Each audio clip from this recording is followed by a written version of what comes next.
요한복음 5장 1절부터 9절 말씀, 하나님 말씀을 교독하겠습니다.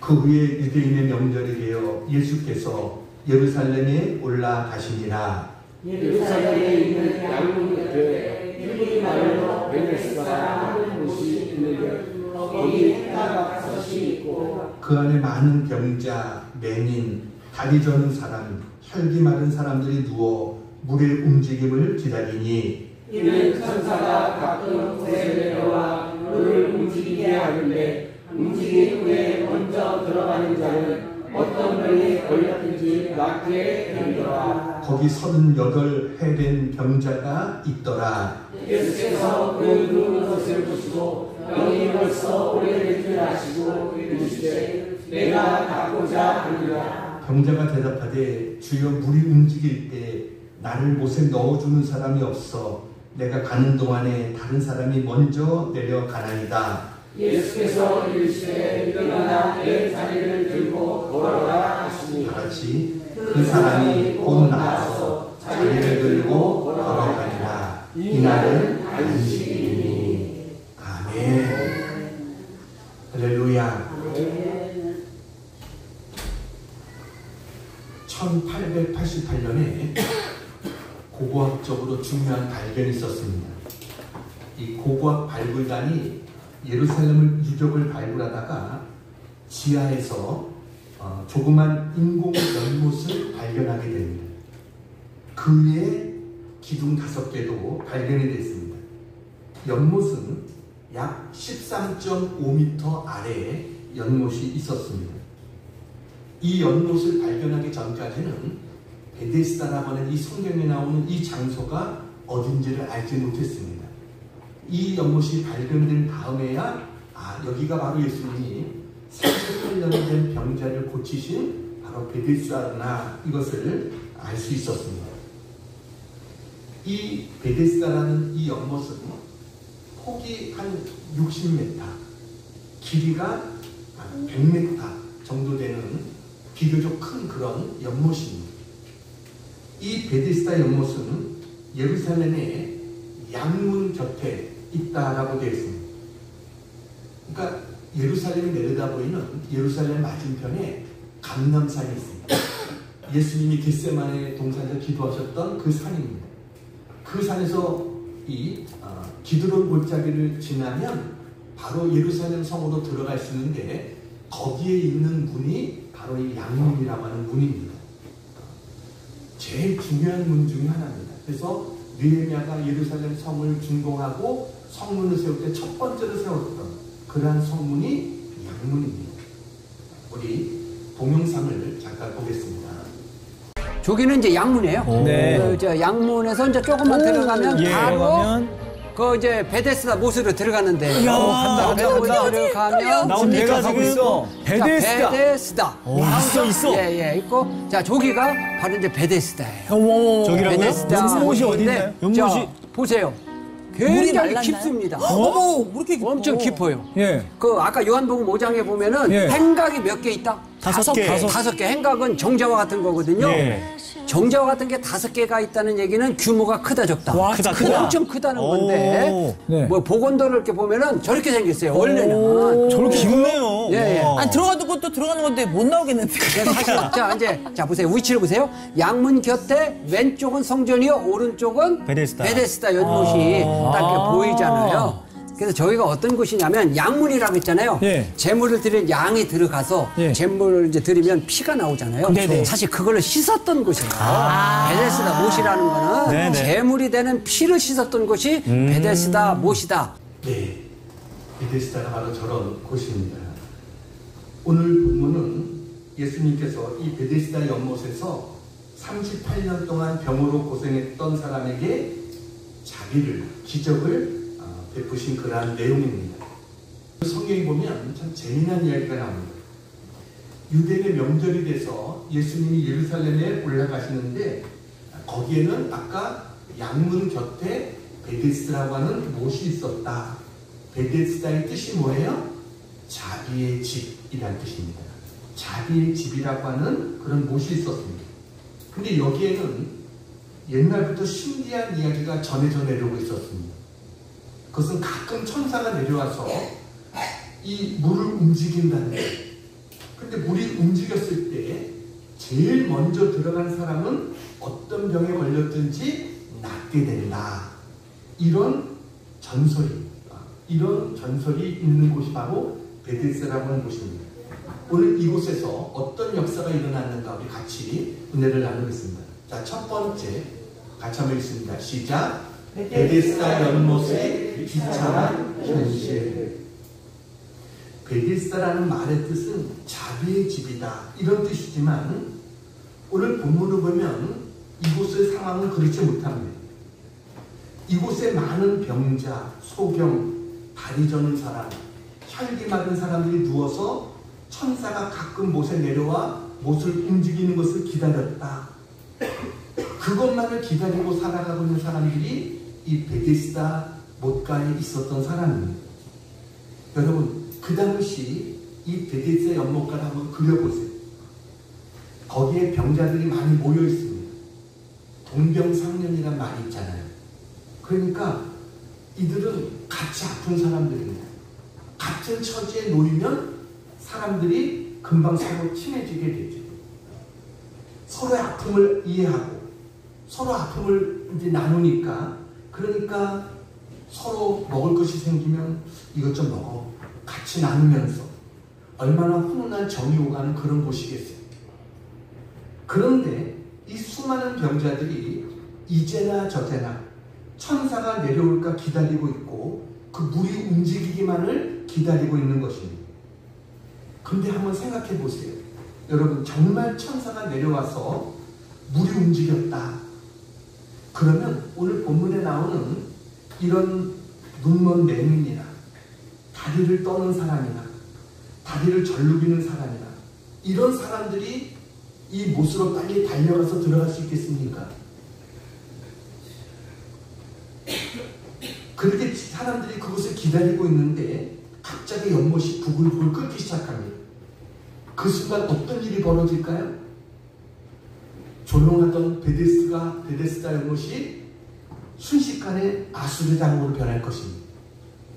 맹인은 아마 막대기를 휘두르면서 다른 사람 못 들어가게 하고 다리 저는 사람은 절뚝거리면서 어떻게든 들어가려고 중풍병자도 간신히 기어서 거기에 들어가려고 어떤 사람이 먼저 들어가지 못하도록 서로 붙들고 난리가 났을 것입니다.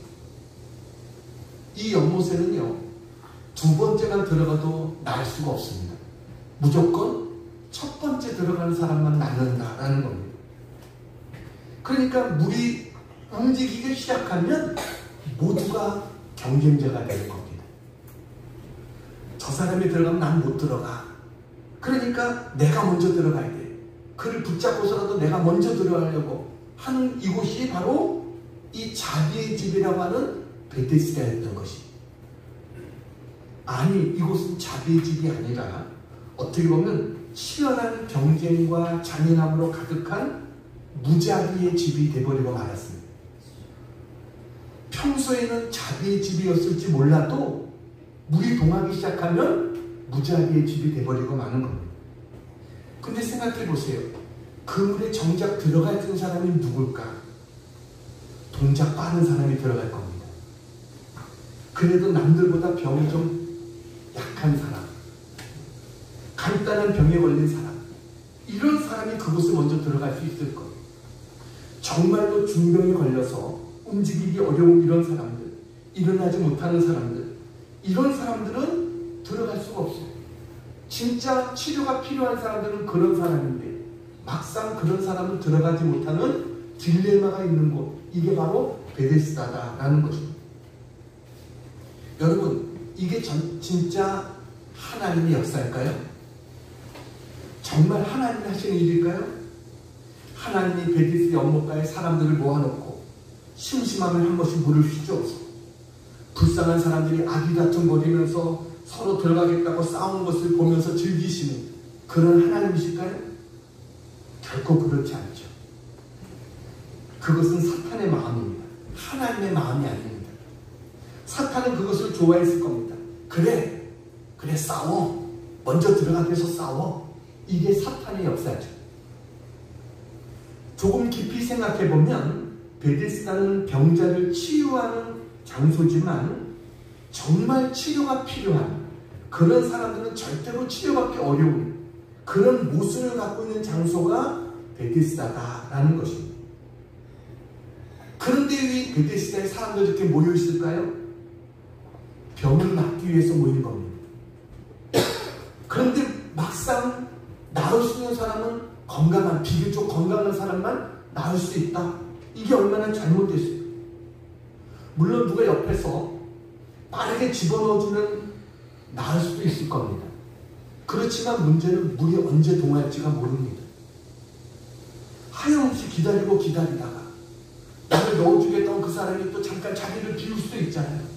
그럴 때 또 물이 움직이면 자기는 들어가지 못하고 또 언제 움직일지 모르는 것을 하염없이 기다려야 되는 그런 장소, 이게 바로 베데스다다라는 겁니다.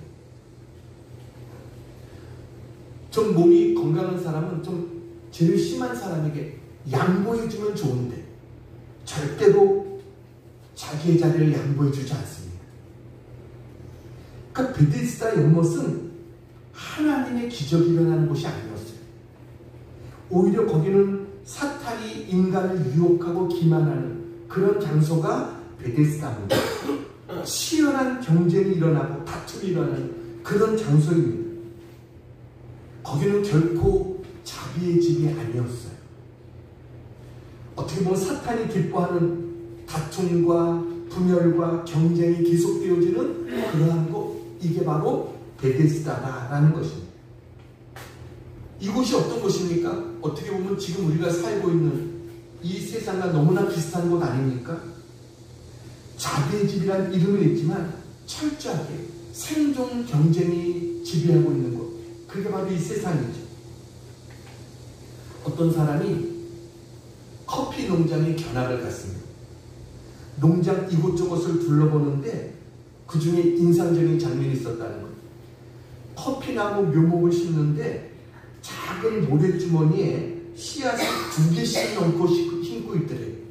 그래서 왜 하나씩 넣지 않고 2개씩 넣고 심고 있느냐 물어봤답니다. 그랬더니 관리인이 뭐라 그러냐면 2개를 심어야 서로 경쟁하며 자랍니다. 몇 달 후에 둘 중에 잘 자란 것 하나만 종묘로 쓰고 나머지는 버립니다. 이렇게 이야기하는 거예요. 무슨 말이에요? 우리가 마시는 커피도 경쟁 속에 있다라는 겁니다. 이처럼 우리가 살고 있는 이 세상은 경쟁이 늘 존재합니다. 입시 경쟁, 취직 경쟁, 승진 경쟁, 모든 게 경쟁의 연속입니다. 마치 1등만 존재하는 사회인 것처럼 우리 세상이 그렇게 되어 있어요. 오늘 이 베데스다, 여러분 이곳을 가만히 보면 너무 우리가 살고 있는 세상과 비슷합니다. 사람들에게도 환상이 있어요. 야, 이번 한 번만 잘 되면 그러면 나는 엄청난 행복을 얻을 수 있다. 이런 생각을 하면서 물이 동하기만을 기다리고 있는 이런 사람들이 우리 주위에 너무나 많습니다. 그래서 어디서 물이 끊었다라고 하면 그냥 거기에 달려가고 싶어서 어쩔 줄 몰라 하는 거예요. 요즘 그런 게 얼마나 많습니까? 어디에 투자하면 될 거라고 사람들이 몰립니다. 주식에, 코인에, 또 가상화폐에 서로 먼저 들어가려고 애를 쓰는. 근데 어떻게 보면 그곳에 있으면 잘 될 것 같은데 실제는 뭐예요? 절망이 있고 좌절이 있는 곳. 이게 바로 베데스다였다라는 것입니다. 얼핏 보면 우리를 구원해주고 나의 모든 것을 해결해줄 것 같이 보여지는데 실상은 그렇지 못한, 그게 바로 이 세상이다라는 거죠. 치유보다는 오히려 아픔이 더 많은 것, 이게 베데스다입니다. 오늘 1절에 보니까 예루살렘에 명절이 됐다고 해요. 이 명절이 어떤 명절인지 모르겠어요. 6월절인지 아니면은 그 장막절인지 우리가 알 수는 없습니다.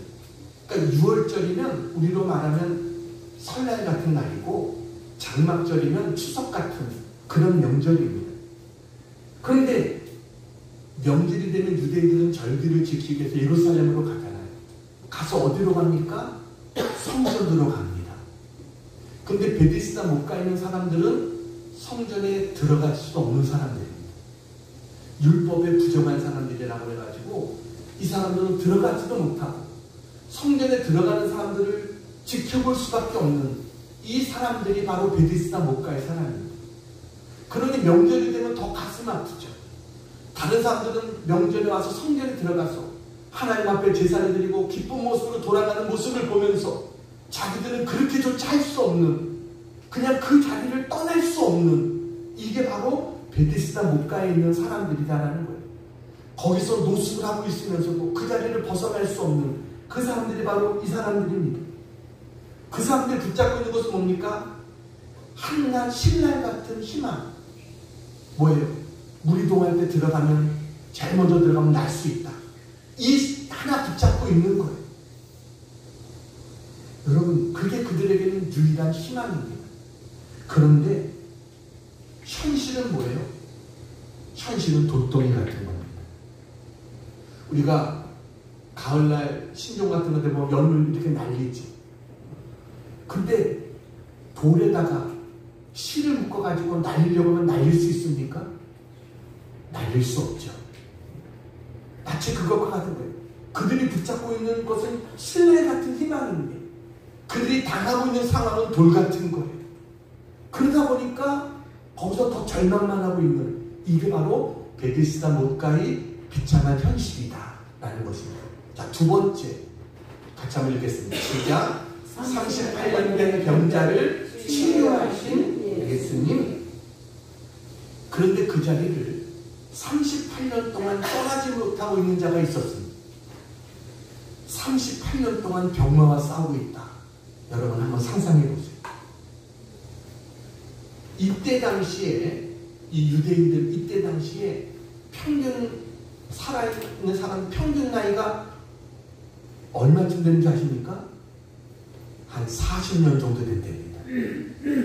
그러니까 일찍 태어나서 일찍 죽는 아이들도 많고 또 나이 먹어서 빨리 죽는 사람도 많기 때문에 한 40년 정도 산다 본 것입니다. 건강한 사람이 50년, 60년, 아주 장수한 사람이 한 70년 이렇게 살았던 이때예요. 근데 이런 상황 속에서 38년이 병으로 꼼짝 못하고 있었다. 그 고통이 얼마나 클까요? 여러분, 성경에 보니까 12년 혈루병을 앓았던 여인이 있습니다. 12년 혈루병을 앓았던 여인이 12년 동안 어떻게 했어요? 여러 의원을 찾아서 자기의 가진 재산을 다 날리고 이제 더 이상 아무것도 도움이 없던 그 절망적인 상황에 있었던 여인이 12년 혈루병을 앓았던 여인이잖아요. 이 사람은 38년입니다. 그 여인보다 3배도 더 시간이 지났던 그런 사람입니다. 이 사람이 어떤 병을 앓고 있는지는 알 수 없습니다. 성경은 이 사람의 이름도 이야기하고 있지 않습니다. 그가 어떤 환자인지 모르지만 이제 그에게 38년의 시간은 절망의 시간이었겠죠. 이 사람은 베데스다 연못가에서도 가장 가망 없는, 가장 희망 없는 사람, 그 사람이 바로 이 사람이었다라는 생각이 듭니다. 그는 모든 것을 포기했지만 그러면서도 그곳을 떠나지 못하는 사람이에요. 갈 곳이 없는 거예요. 그런데 예수님께서 이곳을 찾아와 주셨어요. 여러분, 요한복음에 보면 예수님이 예루살렘에 방문한 기록이 4번 나옵니다. 예수님의 3년 공생기간 동안 4번 주님이 방문한 기록이 나오는데 이때가 2번째 방문했던 때입니다. 그런데 주님이 이때 방문했을 때 하셨던 일은 이것밖에 없습니다. 그러니까 주님이 왜 예루살렘에 가셨다는 거예요? 제사 드리고 절기 지키기 위해서 가신 겁니까? 아니요. 이 환자를 고쳐주기 위해서 주님은 가셨던 거예요. 이 한 번 사건밖에 없는 거예요. 모든 사람이 포기한 사람입니다. 근데 주님은 이 사람을 찾아와 주셨어요. 이게 은혜인 거예요. 이 사람에게 주님이 기적을 베풀어 주셨어요. 이게 복음인 것입니다. 여러분, 가장 절박한 사람, 가장 절망적이고 고통당하는 사람, 주님은 그 사람에게 눈을 돌리셨어요. 그리고 그를 택하고 그에게 병을 고쳐주셨어요. 오늘 주님의 은혜는 이렇게 시작됩니다. 6절 말씀 6절 같이 읽겠습니다. 시작. 예수께서 그 누운 것을 보시고 병이 벌써 오래되는 줄 아시고 이르시되 내가 낫고자 하느냐. 여러분, 이 사람은 예수님 앞에 내 병을 고쳐달라고 부탁하지도 않았습니다. 이 사람은 완전히 자포자기 상태에 있는 사람입니다. 그런데 예수님이 이 사람에게 먼저 다가가셨어요. 그리고 오늘 저기 본문을 보니까 보시고 그 다음 뭐라고요? 아시고. 예수님은 이 사람이 얼마나 고통당하고 있는 것을 보시고 그리고 아셨다는 거예요. 주님은 지금도 우리를 보시고 우리를 아시는 주님이신 줄로 믿습니다. 내가 주님께 말하기 전에 주님은 벌써 우리의 아픔과 절망을 보시고 주님은 아세요.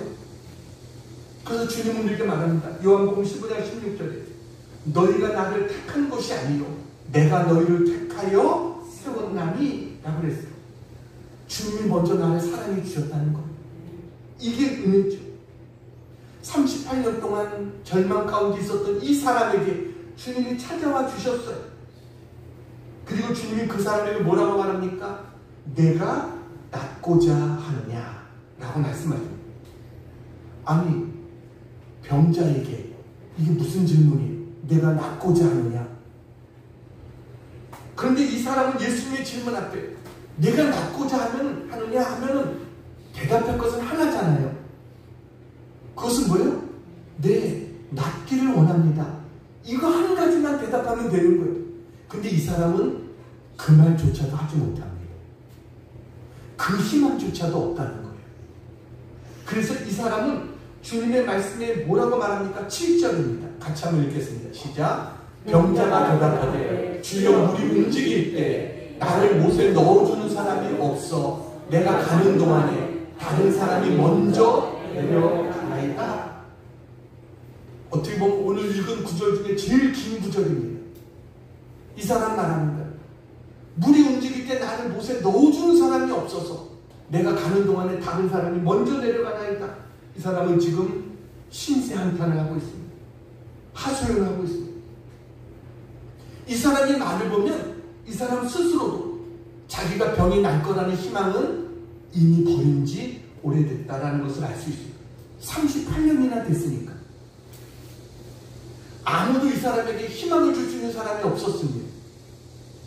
38년 된 이 병자 얼마나 고독하겠어요. 그 옆에는 식구 하나도 남아있지 않습니다. 김병의 효자 없잖아요. 아무도 그를 보살펴주지 못하고 다 떠났습니다. 물이 움직일 때마다 자기도 한번 들어가보고 싶어서 안간힘을 썼을 거예요. 누구 하나 도와주지 않습니다. 양보해주는 것 상상도 할 수 없습니다. 또다시 절망하고 차라리 죽고 싶은 마음이 수도 없이 들었을 거예요. 이 사람에게는 어떤 희망도 어떤 소망도 없습니다. 어디서부터 어떻게 무엇을 해야 될지도 모르는 그런 가운데 있어요. 그야말로 사랑하는 사람 다 잃고 모든 것 다 잃고 모두가 떠나고 나를 넣어줄 사람은 아무도 없습니다. 내 곁에는 아무도 없습니다. 이게 그의 고백입니다. 이제 죽을 날만 기다리고 있습니다. 왜 그럴까? 이 사람이 왜 이렇게밖에 대답할 수 없었을까? 어떻게 보면 이 사람이 지금 평생 간구한 기도의 무게보다 평생 자기를 절망케 한 현실의 무게가 더 무겁게 느껴졌기 때문에 그런 거예요. 갈수록 절망이 더 쌓였기 때문에. 그래서 이 사람은 희망이 없었어요. 처음에는 그도 희망을 가졌겠죠. 누군가 나를 도와주겠지. 내 가족이 도와주겠지. 내 형제가 도와주겠지. 여러 생각을 했을 거예요. 그런데 벌써 하루 이틀이 지나고 몇 년이 지나고 10년이 지나고 38년이 됐어요. 그런데 이 사람에게 예수님께서 오늘 묻는 겁니다. 내가 낫고자 하느냐? 오늘 설교의 제목이 내가 낫고자 하느냐? 여러분, 만약에 주님께서 여러분에게 내가 낫고자 하느냐? 라고 물으신다면 여러분 뭐라고 대답하시겠어요? 그 다음에 주님께서 이 사람에게 이야기하십니다. 일어나 내 자리를 들고 걸어가라. 오늘 8절에 그러죠. 일어나 내 자리를 들고 걸어가라. 그런데 이 말을 듣는 순간 이 사람의 귀가 번쩍 뜨였어요. 갑자기 믿음이 솟구쳤어요. 그의 온몸에 힘이 생기는 것을 느꼈어요. 마침내 일어섰어요. 자리를 들고 갔어요. 9절 말씀 보시기 바랍니다. 같이 있습니다. 시작. 그 사람이 곧 나와서 자리를 들고 걸어가니라. 예수님의 말씀에 반응하면, 믿음으로 반응하면 역사가 나타납니다. 주님의 권능이 나타납니다. 이 사람은 주님의 말씀에 순종해서 그 자리에서 일어났어요. 절대로 자기 혼자의 힘으로는 일어설 수 없다고 생각했던 사람이었는데 주님의 말씀에 힘을 얻고 이 사람이 일어났어요. 38년 동안 병을 앓았던 이 사람이 자기 자리를 들고 걸어갔어요. 여러분, 이 사람의 인생이 바뀌어지는 그날 순간이었습니다. 여러분, 주님 바라보시기를 축원합니다. 아멘. 사람 바라보면 안 돼요. 주님 의지하고 주님만 바라보고 나가면 여러분 그 자리가 바로 베데스다, 자비의 집이 될 줄로 믿습니다. 아멘. 세 번째 같이 한번 읽겠습니다. 시작. 예수님은 값비싼 대가를 치르셨습니다. 오늘 본문을 묵상하면서 우리가 간과하지 말아야 될 것이 있습니다. 그것은 주님이 병자를 치료해 주시는 시간입니다. 오늘 9절에 보니까 아까 이 날은 뭐라고요? 안식일이니 라고 말했어요. 안식일에 병을 고쳐주면 문제가 발생됩니다. 왜냐하면 율법에, 수많은 율법에 안식일에 일하지 말라고 했거든요. 이 사건 때문에 예수님은 후에 십자가에 달리셔야 되는 그런 결과가 오게 된 겁니다. 그렇지만 예수님은 어떻게 하셨어요? 예수님은 개의치 않으셨어요. 바리새인과 율법주의자들이 예수님을 비난할 것을 알고 예수님을 나중에 어떻게 할 것을 알면서도 주님은 이 안식일날 병 고치는 기적을 행하셨어요. 아니, 바리새인이나 이런 사람들이 뭐라고 말했어요? 야, 병 고치는 거 좋지만 왜 꼭 안식일날 해야 되냐? 이렇게 하지 않았겠어요? 하루 좀 있다 해도 되지 않아? 이렇게 말할 수 있지 않겠습니까? 근데 예수님은 왜 이 사람을 안식일날 고치셨을까요? 38년이나 기다렸는데 하루쯤 더 기다릴 수도 있잖아. 이게 아니라 주님은 38년이나 기다렸는데 단 하루도 더 기다리게 할 수 없다. 이게 주님의 사랑인 줄로 믿습니다. 38년이나 고통당했는데 하루도 더 기다리게 할 수 없어. 이게 주님의 마음이에요. 주님은 이것 때문에 십자가에 달리셔야겠어요. 우린 이 사건에서 주님의 십자가를 바라봐야 됩니다. 주님 우리를 구원하기 위해서 모든 것을 내어주셨다는 겁니다. 이게 주님의 은혜예요. 주님은 자기의 생명까지 우리를 위해서 다 내어주셨어요. 오늘 예수님께서 이 사람을 향해서 무슨 말을 합니까? 오늘 주님께서 말합니다. 8절 보면은 예수님께서 일어나 내 자리를 들고 걸어가라 라고 말합니다. 일어나 내 자리를 들고 걸어가라. 이 말씀이 오늘 말씀 중에 제일 중요한 말씀이라고 생각해요. 주님은 세 가지로 우리에게 명령하십니다. 첫째가 뭐예요? 일어나라. 일어나라. 자기 연민에서, 신세 한탄에서, 절망의 자리에서 일어나라 하는 거예요. 주님 언젠가 물이 동하면 저도 일어날 수 있겠죠. 그 언젠가를 이야기하지 말고 지금 믿음으로 일어나라. 이게 주님의 말씀이에요. 일어나라. 언제요? 보라, 지금이 은혜 만들 만한 때요. 보라, 지금이 구원의 날이다. 라는 것입니다. 바로 오늘 이 순간 일어나라. 우리에게 말씀하십니다. 그 다음에 뭐라고 합니까?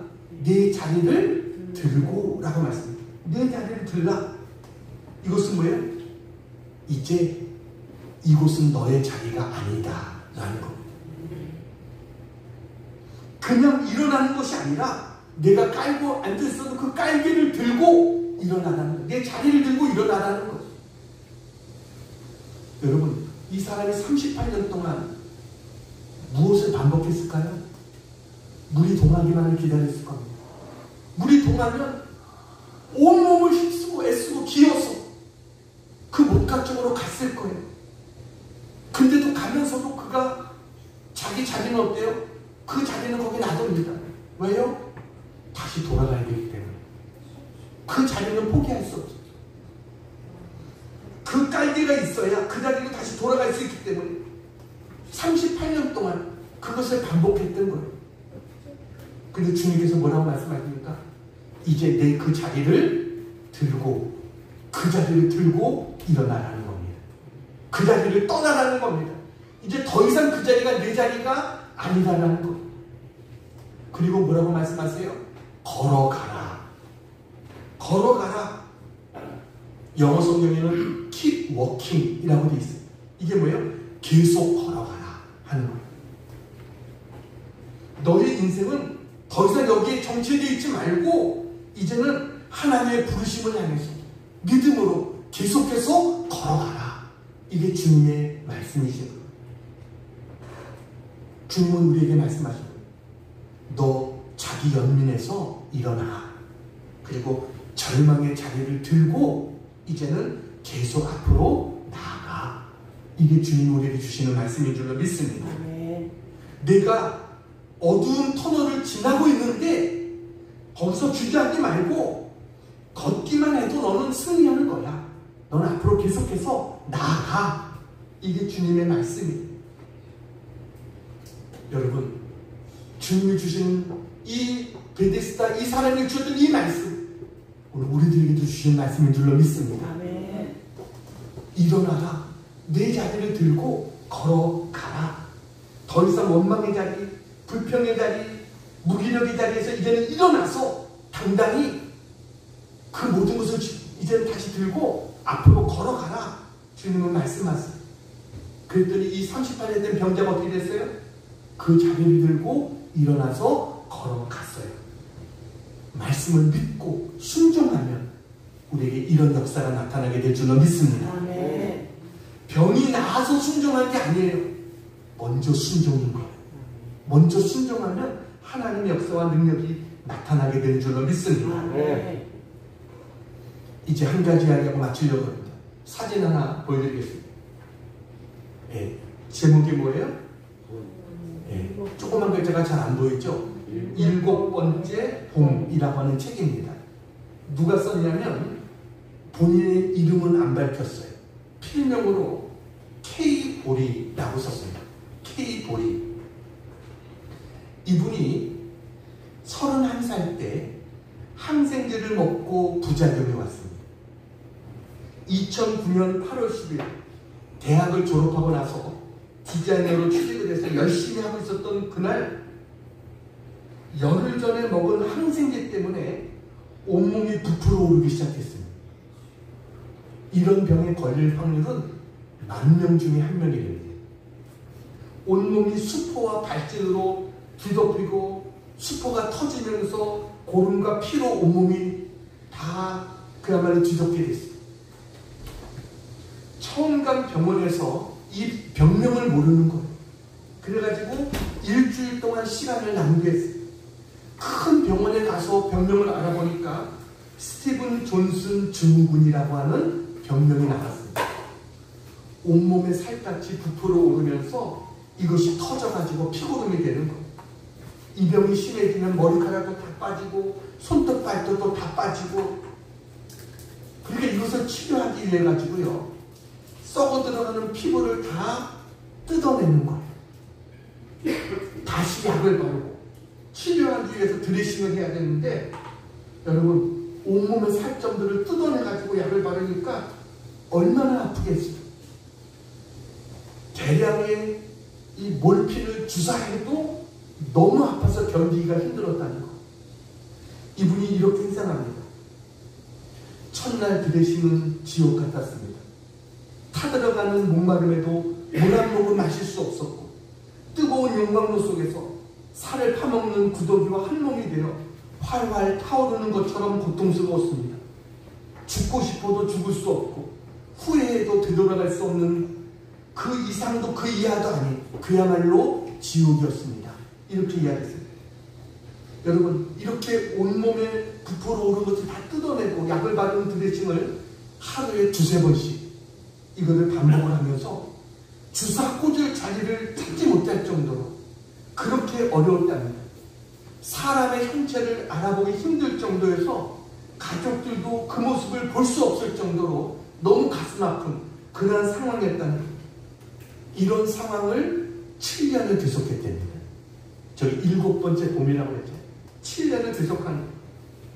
그런데 이 책은 그런 가운데 원망과 분노와 절망과 죽음만 가득 찼던 그에게 찾아오신 하나님과의 만남이 그를 어떻게 살렸는지 이것을 이야기하고 있어요.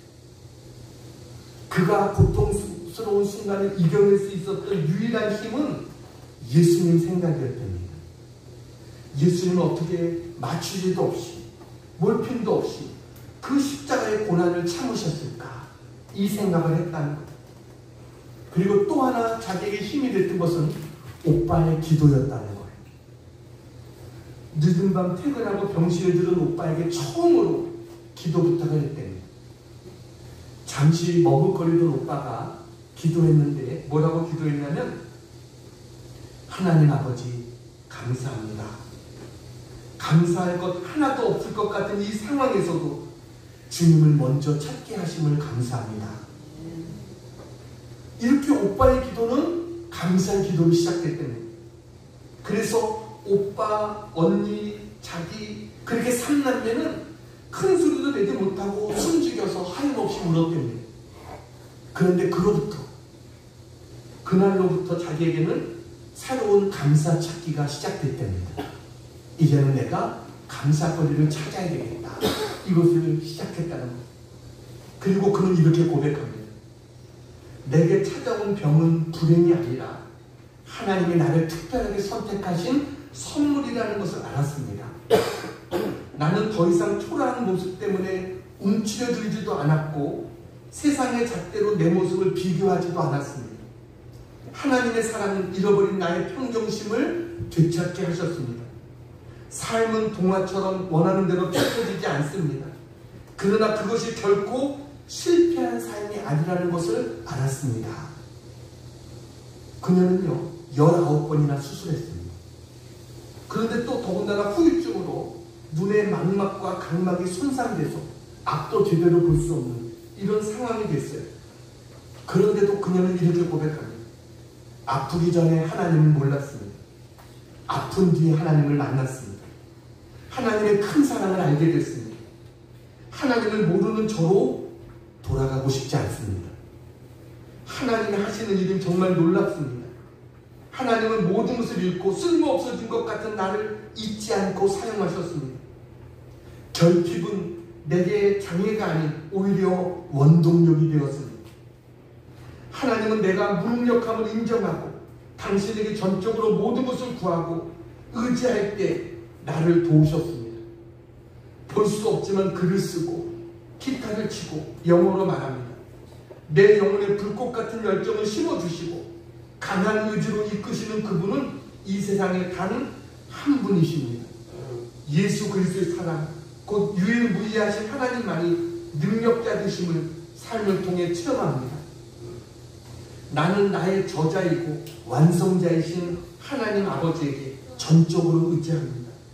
나는 두렵지만 하나님을 신뢰합니다. 그리고 그분의 다음 페이지를 기대하고 소망합니다. 그리고 이렇게 고백합니다. 당신은 혼자 있다고. 하나님이 당신은 혼자 있지 않다고. 하나님이 당신과 함께 있다고. 삶을 지속하라고. 봄이 찾아올 거라고. 하나님 안에서 삶을 지속해 얻게 된 두 번째 삶. 자신은 오늘도 무엇 하나 뚜렷이 보이지 않아도 하나님과 봄날을 살아가고 있다고 이렇게 고백했어요. 여러분, 예수님만이 우리의 문제 해결자가 되어주시는 것을 믿으시기 바랍니다. 예수 믿는 사람에게 절망은 없습니다. 절대 희망이신 예수님을 만나시기 바랍니다. 우리의 베데스다가 뭘까요? 예수님이 베데스다입니다. 유일하신 베데스다입니다. 주님은 우리를 위해서 자기를 희생하신 분이 바로 예수님이십니다. 이제 말씀을 정리합니다. 사탄은 거짓 행복의 소문을 세상에 뿌리면서 서로 돕고 돌봐주며 살아가야 될 인간끼리 오히려 경쟁하고 다투며 살도록 조장합니다. 병자들이 서로 위로하고 도와주며 살아야 될 베데스의 연못가를 치열한 경쟁의 장소로 만들고 사람들이 서로 싸우는 것을 즐기는 것, 이게 바로 사탄입니다. 자기의 집을 무자비의 집으로 만든 것입니다.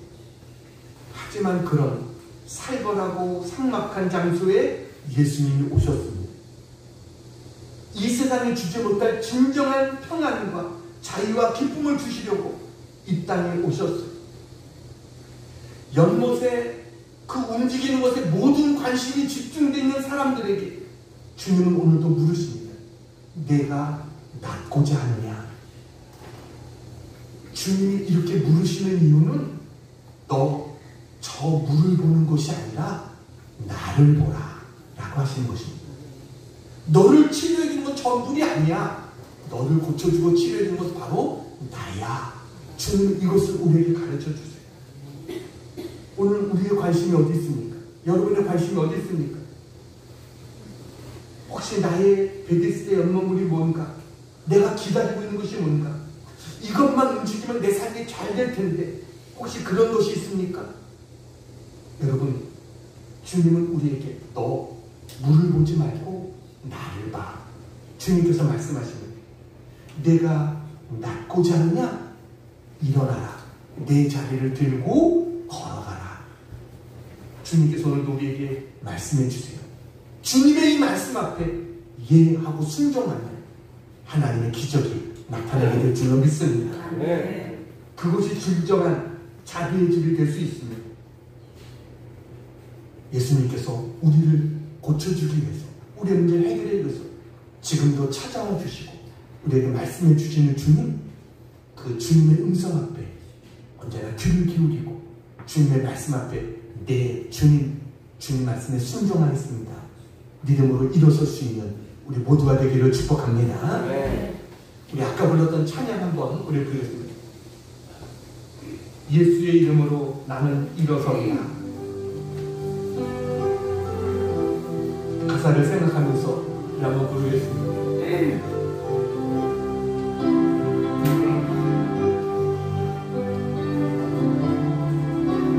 예수의 이름으로 나는 일어서리라.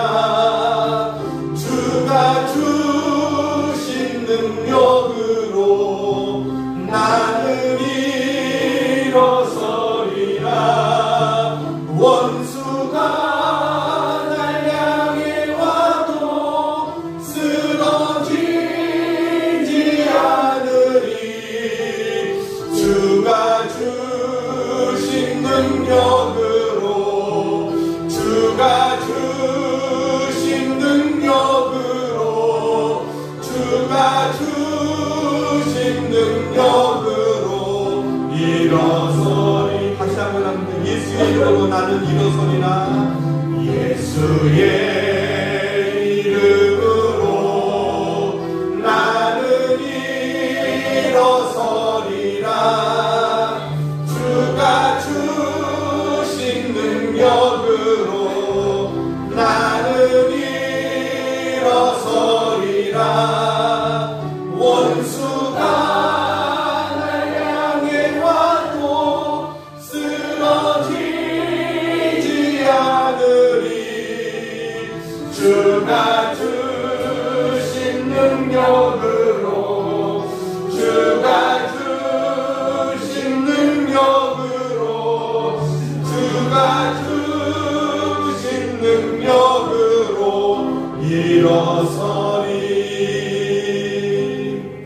기도하겠습니다. 예수님, 오늘도 우리에게 묻습니다. 내가 정말 낫기를 원하느냐? 하나님의 기적을 받고 싶어하는 마음의 자세가 있느냐? 하나님의 손길을 붙들고 싶어하는 마음의 자세가 있느냐? 일어나 내 자리를 들고 걸어가라. 주님, 낫기를 원합니다. 저를 긍휼히 여겨 주시옵소서 하는 분들, 이 시간 가슴에 손 얹고 기도하겠습니다. 사랑과 은혜가 많으신 아버지 하나님, 주님의 은혜의 사랑이 얼마나 감사한지, 예수님을 믿는 그 자체가 기적이고 축복이고 은혜인 것을 고백합니다. 나 같은 사람 주님이 사랑해 주셔서 찾아오셔서 구원해 주시고 가장 깊은 절망의 자리에 처했던 저들을 건져주시고 저들의 눈물을 닦아주시고 고통을 이길 수 있는 은혜 주신 것을 감사합니다. 하나님, 이 시간 한 사람도 빠짐없이 저들의 마음의 병들이 다 치료받게 하시고 육신의 병도 치료받게 하여 주시옵소서. 관계의 어려움도 해결되게 하시고 물질의 어려운 문제도 해결되게 하시고 하나님, 저들을 세워 주시옵소서. 아버지 하나님, 감사합니다. 저들의 인생의 터널이 끝날 수 있게 해 주시옵소서. 오직 소망의 주님만을 의지하며 주님만을 바라봅니다. 주님, 오늘도 사모하는 영혼들에게 기쁨의 은혜를 허락해 주시옵소서. 예수님의 이름으로 기도하옵나이다. 아멘.